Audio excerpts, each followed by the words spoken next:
Bien le bonjour à tous et à toutes, c'est Goji, j'espère que vous allez bien et bienvenue dans cette nouvelle vidéo. La mort de Shanks, un autre élu que Luffy, la rencontre avec Dragon, l'existence du fruit de l'eau ou bien encore le vrai éveil des Logia. Nous allons répondre à toutes ces questions et plus encore dans cette nouvelle vidéo, j'espère qu'elle vous plaira et n'hésitez pas à votre tour à bombarder les commentaires histoire que je mette de côté certaines de vos questions pour une prochaine fois. Et bien écoutez, c'est parti. Alors, on commence avec un commentaire un petit peu long, donc mon ref, excuse-moi, mais je vais devoir le résumer. Roger est arrivé trop tôt à cause de la naissance de Luffy, mais serait-ce lié à quelque chose d'autre? Alors, c'est très bien pensé et t'as une partie de ta réponse dans ta question sans le vouloir.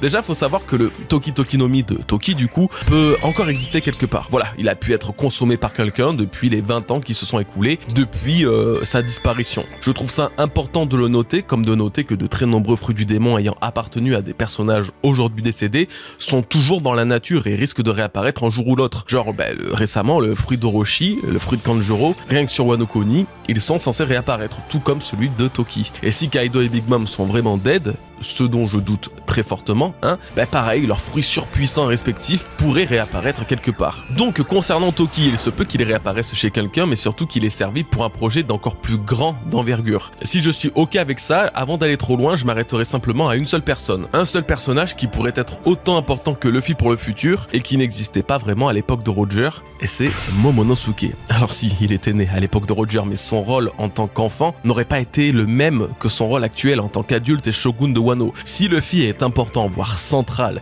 sachez que Momonosuke est lui aussi censé être l'une des figures principales de la fin du manga à ses côtés. Chapitre 1014, Momonosuke feuillette le livre d'Oden et il en sort avec une affirmation qu'il semblerait que je ne doive absolument pas mourir. Alors en entendant ça, on peut se dire que oui mais bon, c'est normal, c'est son père qui l'a écrit.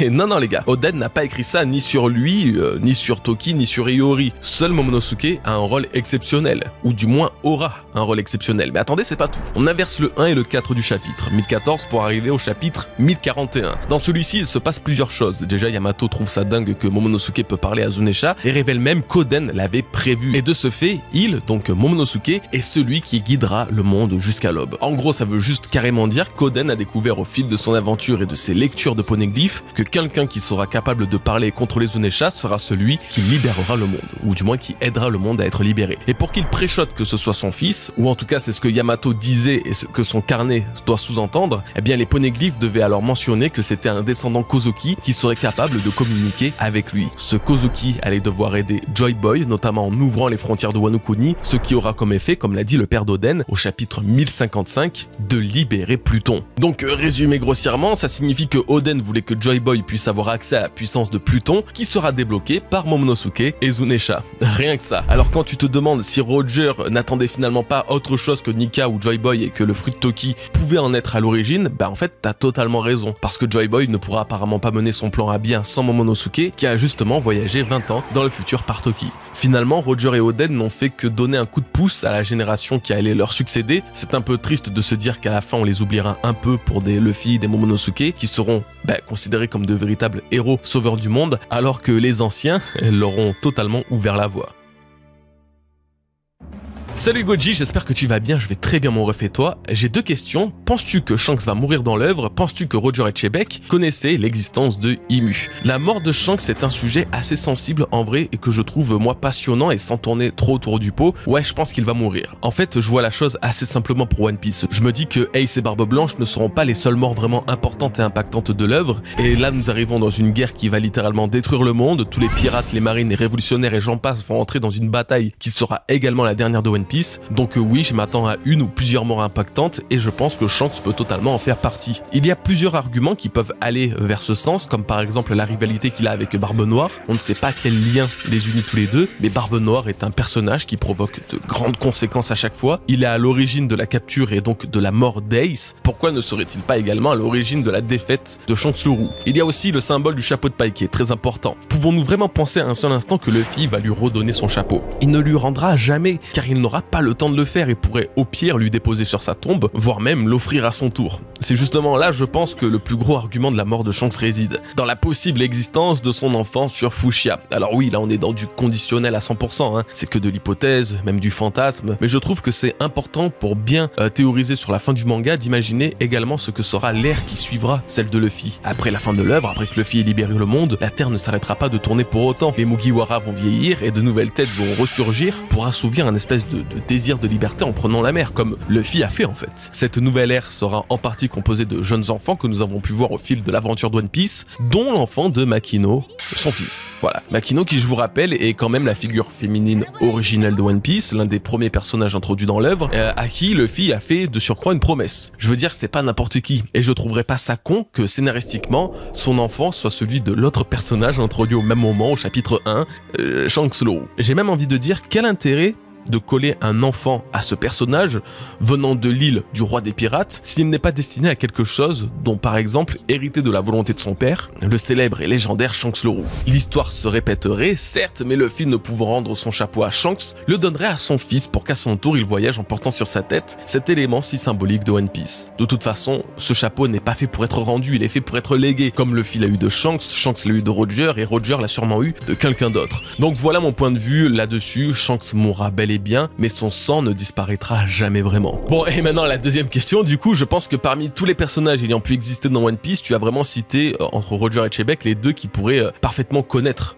Imu. Roger, il a tout appris de l'histoire, il a traversé le monde, découvert toutes les îles, combattu les plus puissants personnages de son époque. Si un doit connaître Imu, c'est bien lui. Et pour Chebek, bah finalement, c'est un cas assez similaire. C'est compliqué car on ne connaît pas sa vie ni rien, on ne sait pas ce qu'il a vraiment accompli, mais des échos qu'on a de lui aujourd'hui, le fait qu'il attaquait tout le temps le gouvernement mondial et surtout qu'il veuille devenir précisément le roi du monde, donc la place qu'a Imu aujourd'hui, peut effectivement laisser penser qu'il sait des choses à son sujet. Déjà, ils connaissent les chevaliers divins, donc en vrai de vrai, ils ne sont qu'un tout petit palier d'Imu, donc oui, ces deux-là connaissaient très bien l'existence du roi du monde.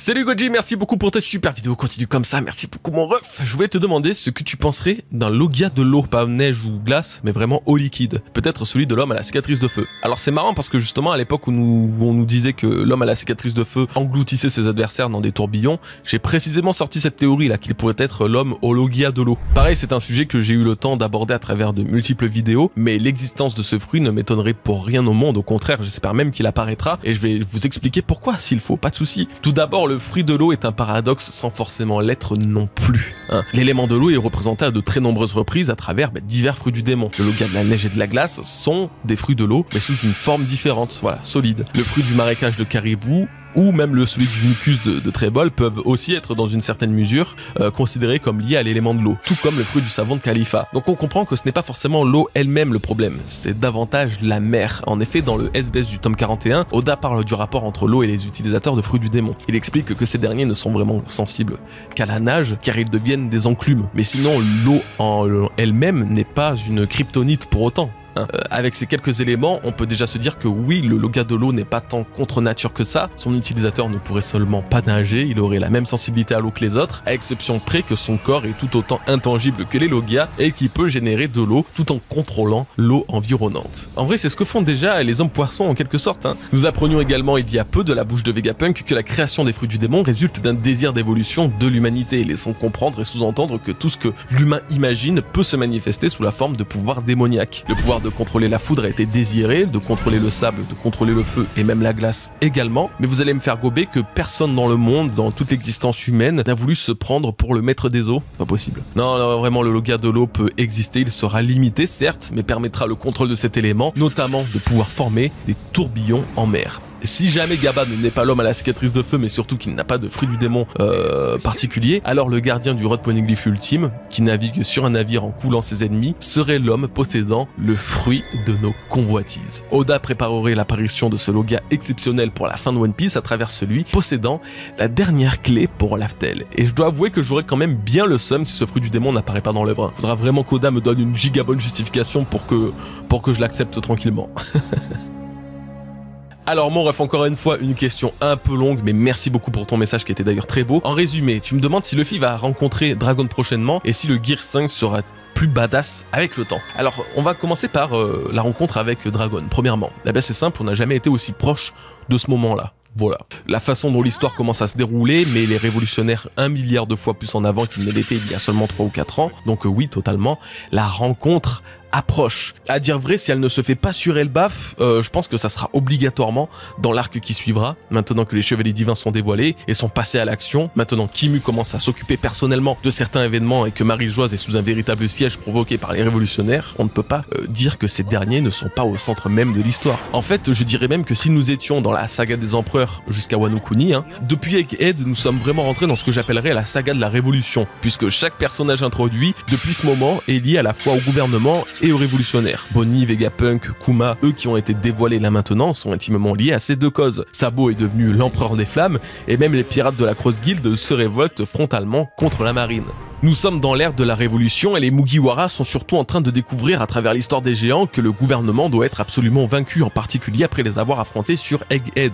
Je sais que beaucoup attendent Dragon et sont déçus de son inaction. Croyez-moi, quand il commencera à bouger, le blason de ce personnage sera largement redoré. Là, on y arrive, on n'est plus sur des Dressrosa, Wallcake, ni Wano, on n'a plus d'empereur ou de corsaire à fumer. Non, c'est le gouvernement maintenant le vrai souci. C'est eux que Luffy commence de plus en plus à affronter en fait. Et c'est précisément pourquoi Dragon a mis tant de temps à arriver dans l'histoire. Oda le gardait pour l'ennemi final, celui qui apparaît aujourd'hui au cœur même d'Elbaf. Maintenant que l'arc d'Elbaf a justement dévoilé au monde l'apparence du plus grand des ennemis, les révolutionnaires et les pirates pourront s'allier contre lui dans la grande guerre qui va engloutir le monde. Donc oui, Luffy et Dragon, c'est prochain arc maxi. En tout cas, j'espère.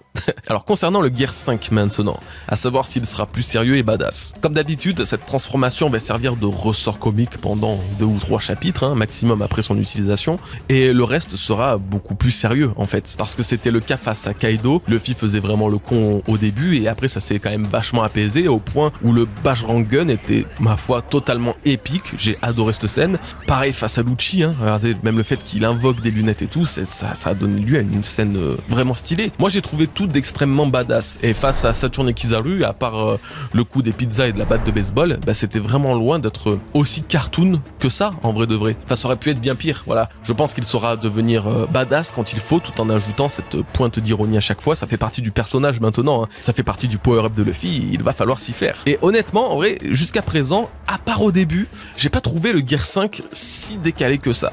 Oui, alors c'est du cartoon, c'est du comique et tout, mais on ressent tellement plus la puissance de Luffy dans cette forme que dans ses autres gears que je suis pas tant dérangé finalement. Et je dois dire que ce sentiment est bizarrement différent dans l'anime parce que l'anime il rajoute beaucoup de bruit de Looney Tunes à chaque action. Donc c'est visuellement très explicite mais auditivement aussi. Et c'est pas forcément tout le temps dans le bon sens. Donc je pense que c'est là où tu te dis bon le Gear 5 c'est vraiment une transformation de clown alors qu'en réalité je trouve le ressenti vraiment fidèle à ce que pourrait être le dernier power-up de Luffy. Donc de toute façon dites-moi dans les commentaires est-ce que vous pensez du Gear 5 actuellement et si vous le trouvez toujours autant comique ou quoi que ce soit. Moi je suis très curieux d'avoir votre avis là-dessus parce que ça a quand même fait sujet à débat. Que penses-tu de l'éveil des Logia et quel personnage serait le plus susceptible de nous montrer son éveil? Kuzan, Sakazuki, Sabo, peut-être nous avons déjà vu un Logia éveillé sans nous en rendre compte. En tout cas merci pour les vidéos hebdo, même si j'ai l'impression que tu nous spoil One Piece. Non, je t'assure, je te spoil rien du tout. Mais merci beaucoup, mon ref. Alors, moi, c'est vrai que j'aime trop parler de l'éveil des Logia. C'est vraiment l'un des meilleurs sujets possibles, je trouve. J'en ai parlé il y a 6 ans. J'en avais fait une vidéo, mais aussi plusieurs années auparavant. Bref, j'ai toujours une théorie en tête qui n'a jamais bougé concernant l'éveil de cette catégorie bien précise. Les Logia sont le juste milieu entre l'éveil des Paramecia et l'éveil des Zoan. Les Paramecia éveillés influencent leur environnement et le transforment. Plus besoin de vous montrer les exemples, ni de vous les expliquer. Les Zoan, quant à eux, se transforment dans leur véritable forme animale, celle où ils seront le plus puissants, puisqu'en hybride, une forme parfaite, allant même jusqu'à utiliser des pouvoirs spéciaux et uniques quand il s'agit de Zoan mythiques. Les Logia seront la combinaison de ces deux éveils, ils peuvent à la fois changer le climat de leur environnement, mais aussi se transformer en une entité représentative de leur élément, et nous en avons déjà, je pense, toutes les preuves en fait. Lorsque Akainu et Aokiji se sont battus sur Punk Hazard pendant une semaine entière, la puissance élémentaire de leurs Logia respectives était tellement importante qu'elle en a totalement déréglé le climat, et ce de façon définitive. Punk Hazard a littéralement un climat hivernal, sibérique, mais aussi volcanique. Ça, c'est le résultat d'un combat d'amiraux s'étant donné à 100% et ayant sans le moindre doute éveillé leur fruit du démon. Dans le même thème, mais avec une ampleur un petit peu différente, on a Ace et Crocodile. Lorsqu'Ace est apparu sur Drum, comme par hasard, la neige s'est arrêtée de tomber, chose rare, voire unique dans l'histoire de ce pays hivernal. Ce hasard devient une évidence quand Ace avait le fruit du Mera Mera no Mi, le Logia du feu, modifiant temporairement l'environnement où il se trouvait pour ne plus faire tomber la neige. Pour Crocodile, eh bien c'est totalement sujet à débat, mais en ayant en tête la scène d'Ace qui a a changé le climat ou encore celle des amiraux, eh bien rendez-vous compte que la défaite de ce Shichibukai des sables a été marquée par la réapparition de la pluie pour la première fois depuis des années. Encore une fois, pouvons-nous parler de hasard? Le Logia de Crocodile aurait influencé le climat d'Alabasta, asséchant chaque parcelle d'humidité du pays, bloquant la pluie et la libérant une fois qu'il a été vaincu. Mais c'est pas tout. Crocodile est giga intéressant dans cette histoire car il est celui qui nous a dévoilé une nouvelle maîtrise des fruits du démon en ayant perfectionné à l'extrême son Logia d'après ses dires au chapitre 178. À cette époque-là, le concept d'éveil n'existait pas, mais Crocodile était un précurseur en la matière. À travers lui, Oda a commencé à expliquer les différents niveaux de maîtrise jusqu'à la maîtrise ultime qu'est l'éveil. Sacrée ironie au passage quand c'est lui-même sur Impel Down au chapitre 544 qui introduit dans l'œuvre le concept d'éveil des fruits du démon en expliquant ce qu'est l'éveil des Zoan. Bref, Crocodile manipule à la perfection son environnement car il serait de ceux ayant commencé l'éveil de leurs fruits, sauf qu'à l'époque ça n'existait pas comme ça existe aujourd'hui. J'ai un autre exemple encore, un amiral qui permettra aussi d'expliquer et d'introduire l'autre facette de l'éveil des Logia, c'est Ryukugyu. Ryukugyu a le Logia de la forêt et à peine arrivé sur Wano qu'il avait déjà recréer la végétation d'Udon. Je sais pas si vous vous en rendez compte, mais c'est une terre aride, sans aucune forme de vie qui se revitalise définitivement seulement grâce à un seul personnage. Au calme. Même si le principe de son fruit est de jouer avec la végétation de son environnement, il n'en reste pas moins qu'il l'a totalement modifié grâce à son Logia. Et là où ce personnage est si important, c'est qu'il a apporté une confirmation supplémentaire à ma théorie sur l'éveil des Logia qui datait de plusieurs années déjà. Dans son attaque Kinyekyu Moria Moria, alors attends, déjà paye ton nom, je suis même pas sûr que ce soit vraiment ça. Pas du tout, c'est le Kinyekyu Mori Mori. Ok, bon, rien à voir, bref. Ryukugyu transforme son environnement en végétation, d'où son pouvoir, mais lui aussi prend une nouvelle forme et va se transformer en arbre. Notons même que dans la transformation, Oda va jusqu'à lui dessiner des cheveux similaires à Luffy dans son éveil. Bref, si ça correspond tant à ma théorie, c'est que comme je vous le disais, en plus de pouvoir modifier le cœur même de leur environnement, les Logias changent physiquement en prenant une forme courroucée, une forme démoniaque. Ça a commencé par Ener, le Logia de la foudre qui s'est transformé en Amaru. Vous noterez bien l'écharpe de fumée autour de lui et les cheveux en l'air, exactement comme l'éveil d'un Zoan, dont celui de Luffy effectivement. Ensuite RAS, silence radio pendant des années jusqu'à ce que boum, deux Logias possiblement éveillés apparaissent d'un coup. Alors Monet avec son Logia de la neige ne fait pas apparaître d'écharpe de fumée, mais se transforme encore une fois en démon des neiges dans sa forme finale tout en provoquant une tempête de neige dans toute la pièce qui ne s'arrêtera que lorsqu'elle sera défaite. Et pour César, lui le frérot, il coche absolument toutes les cases possibles et inimaginables. Déjà il a en permanence l'écharpe de fumée des Zoan éveillés, mais surtout et encore une fois, il peut prendre une forme gigantesque et démoniaque, corrompant tout son environnement lorsqu'il inspire son gaz Shinokuni. Donc avec du recul sur tous les Logias révélés, beaucoup ont pu introduire des formes d'éveil, des signes d'un pouvoir supérieur et plus complexe que seulement contrôler l'élément de leur fruit. Alors maintenant, si on doit prendre l'exemple d'un personnage qui ne nous a rien montré, mais qui va forcément nous dévoiler tous les pouvoirs de son fruit du démon, ça sera notre très cher Sabo, comme tu le disais. Frère de Luffy, utilisateur d'un fruit du démon qui lui tient à cœur. S'il y a bien un éveil de Logia qu'on doit voir dans One Piece, après celui des ténèbres, c'est bien celui de Sabo, le Logia du feu. Si on doit imaginer l'éveil de ce Logia, du coup c'est très simple, il se transformera en véritable démon de feu, il aura une écharpe de fumée autour de lui comme Eneru enflammée, et tout son environnement se consumera petit à petit par les flammes, tant la chaleur qu'il dégagera sera intense. Voici donc la vraie nature de l'éveil des Logias, un véritable mélange entre l'éveil des Paramecia et celui des Zoan, des êtres prenant l'apparence d'un démon élémentaire capable de transformer tout ce qui les entoure. Mettez un like si vous avez aimé cette théorie. Bonjour Goji, c'est un plaisir de t'écouter depuis 4-5 ans maintenant, continue comme ça s'il te plaît. Penses-tu que dans l'optique de la guerre finale, le pouvoir de Jewelry Bonnie pourrait rajeunir Gaban, Rayleigh et Garp tout en leur redonnant leur puissance respective au moment de l'incident de God Valley? C'est une très bonne question encore une fois, c'est pas pour rien que je l'ai choisi, parce qu'en effet dans la review précédente, quand il était question de savoir si Bonnie pouvait rajeunir un guerrier aussi légendaire que Yarul, qui est très vieux, très vieux même, je vous disais que ça pouvait bloquer, parce que ça pouvait bloquer car les fruits du démon ont certaines limites dues au haki de son utilisateur et de sa cible. L'eau ne pouvait déplacer Kaido et Big Mom avec sa room car ils ont trop de haki. En partant de ce principe, est-ce que Bonnie pourrait rajeunir Yarul, un guerrier légendaire malgré la différence de haki? Si je trouve l'interrogation vraiment cohérente, vous avez été nombreux à me rappeler en commentaire que Bonnie a pu transformer Jinbei et Luffy en enfants et en vieux. Sur Egghead, Jinbei et Luffy ont plus de haki que Bonnie, c'est une certitude, pourtant elle a pu les transformer, alors finalement, pourrait-elle transformer un peu qui elle veut, Je ne pense pas que ça marche vraiment comme ça non plus, et sinon il lui aurait suffi suffit de toucher Kaido Big Mom pour totalement les anéantir. On peut alors imaginer qu'elle peut effectivement changer l'âge de tout le monde. Faut-il encore qu'il ne soit pas peut-être hostile à sa personne, hostile à Bonnie. Luffy et les Mugiwara en général pourraient donc en subir les effets puisque ce sont des alliés. Et nous en venons donc à ceux de ta question, Gaban, Rayleigh et Garp. Alors si je dois être à 100% honnête, je suis très loin d'être fan de ce scénario. Voilà, je trouverais ça peut-être un peu trop facile, trop cheaté de pouvoir redonner une telle jeunesse à ces monstres, surtout qu'ils sont déjà terriblement forts. Cependant, je ne peux pas clamer que ça n'arrivera jamais. Momonosuke a bien vieilli de 20 ans grâce à un fruit du démon qui a augmenté à la fois sa puissance et celle de sa forme Zoan. Pas seulement, encore une fois sur Wano Kuni, Yogoro a retrouvé pendant un laps de temps sa puissance d'antan grâce au Kurioni de Queen. Donc imaginez que Bonnie puisse accorder la jeunesse à des Gaban, Garp et Rayleigh, finalement ce n'est pas si impossible, elle pourrait le faire car eux-mêmes l'approuveraient, quitte à baisser leur acquis pour permettre à son pouvoir de faire effet. Ce même pouvoir ne ferait pas effet pendant des jours ou des heures, mais tel un power-up comme ceux de Luffy, Gear Second, Gear Force, Gear Fifth, il s'activerait que pendant 10 à 15 minutes avec une contrepartie avant de retrouver leur apparence d'origine. Alors je ne sais pas si ce scénario se déroulera vraiment, je ne sais pas s'il sera vraiment question de ces trois personnages en particulier, mais finalement, tout comme avec Yarul, Bonnie pourrait peut-être leur redonner un semblant de jeunesse pendant quelques minutes. Encore une fois, je le répète, c'est pas forcément un scénario que j'approuve particulièrement, mais ça n'empêche pas d'y trouver une certaine cohérence, reste à voir ce qu'Oda fera de ça, et surtout quel est le véritable pouvoir de Bonnie qui lui permet de prendre l'apparence du dieu soleil.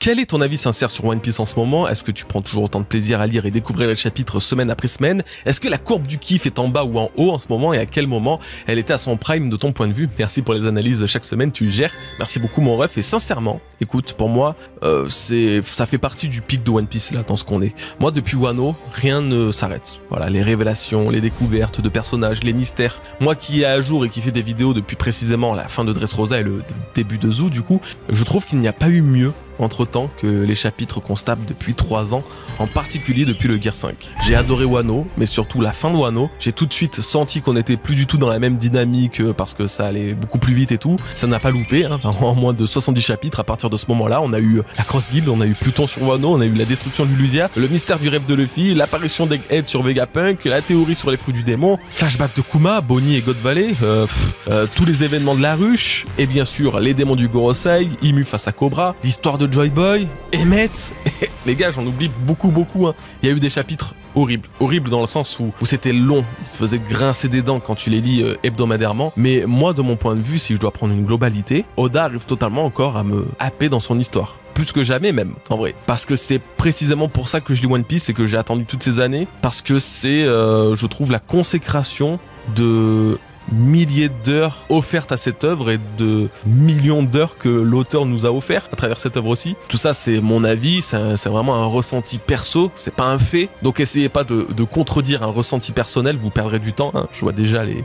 Koji, n'importe quoi, c'est faux ce que tu dis. ça va très vite me saouler. Non mais dites-moi aussi en commentaire ce que vous en avez pensé, vous finalement, partagez votre avis, vos kiffs, vos déceptions et tout, n'hésitez pas. Eh bien les bros, nous voilà à la fin de cette petite vidéo qui j'espère aura quand même réussi à vous faire passer l'absence difficile de chapitres cette semaine. Je vous invite évidemment à liker et à vous abonner, mais aussi à nous rejoindre sur Twitch ou au moins sur la chaîne secondaire Gojiwara, là où je poste toutes les rediffs que l'on fait avec Nina, des live relectures de chapitres et de débats One Piece qu'on fait toutes les semaines. Donc n'hésitez pas, c'est vraiment cool, je pense que vous avez tout en information, alors merci à vous, prenez soin de vous et de vos proches, peace les bros.